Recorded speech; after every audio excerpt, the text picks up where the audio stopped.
Sport has ever known. From his days on the mat at Iowa State and in the Olympics to his years on the sidelines and coaching the Hawkeyes to 15 national titles, nobody's made a bigger impact on the sport. And now Coach Gable is sharing his stories in a new book. Thanks so much for being here, Coach. This is called A Wrestling Life, the inspiring stories of Dan Gable. It seems like the material was always here. You just had to figure out how to put it on paper. Was it hard to figure out what was going to make it in the book?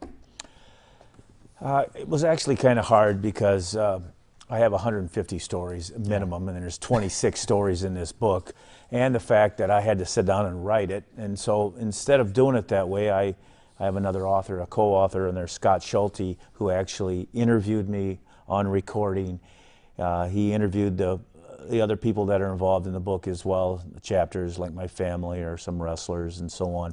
And then he actually wrote it out, sure, gave it to me, and then I went over it and made sure it was me in my own words. He wasn't taking any liberties. I had to change a few things, yeah. But I left a few things in there too for him. But well, your life is as well documented perhaps as any other Iowan. Were there things in here that will surprise people, things we haven't heard before?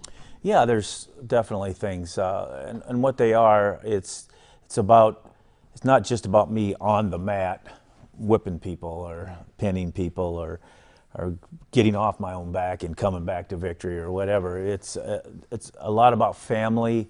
It's a lot about friends. It's a lot about what was needed in times of like I needed help. I needed help a lot because that's what life's all about. If you can make it yourself and do great things and just be by yourself, well, that's the way to do it. But you know, I don't think many people can do that. There's a lot of support groups out there, like families and other friends, and in this book, that's what it's about. Well, yeah, you've kind of got a theme of life lessons that go along with each of these stories. One of the chapters is titled Fishing with Jenny. It's about going fishing with your daughter. You want to tell us about that one quick? Yeah, you know, it's kind of interesting is that before we wrote this book, you know, I knew my kids liked me. Yeah. I'm not so sure about the last one, but now I know she does because of this book. But even Jenny, it was like when she got a chance to give input into that book, she gave input to like, wow, I can't believe my kids, how much they really liked me when I was having them growing up under me. Is that what surprised you most about this book? Well, what surprised me is I learned a lot, but more like the lessons. It's like, you know, it's like in that chapter, Fishing with Jenny, it was like, don't take a boat out that's not real safe. You know, if the motor's doesn't working well, fix it and then take it out. Or dad's going to end up in the water. Well, the dad's going to end up, and that was fine for me, but I could have did something to my daughter, and that was not the right thing to do. Learned a lesson. Yeah, you share some vivid memories here about your parents. You had kind of a tough childhood growing up in Waterloo. Your parents drank, they fought, you witnessed a lot of that. How much did that shape the man you grew up to be? They were also very good parents from a standpoint of mentors. And back then, unlike now, you know, what they said back then, I would listen and actually believe. But they didn't back it up then, and they didn't have to back it up then. But I think today, the difference is when you say something as a parent, you pretty much got to back it up.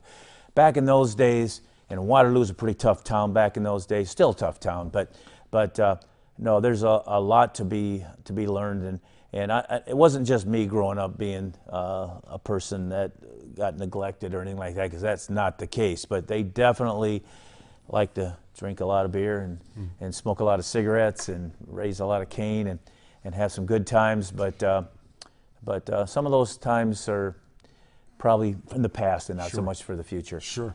Do you talk about any regrets in this book? Well, it's kind of funny that people talk about regrets all the time. You know, I would have liked to have went undefeated.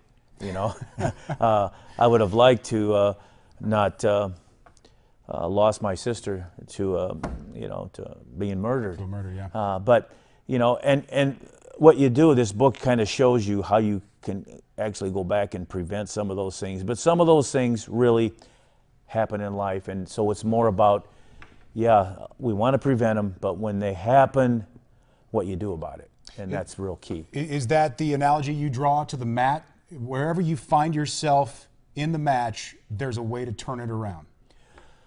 Well, if you're good enough, you can find a way out.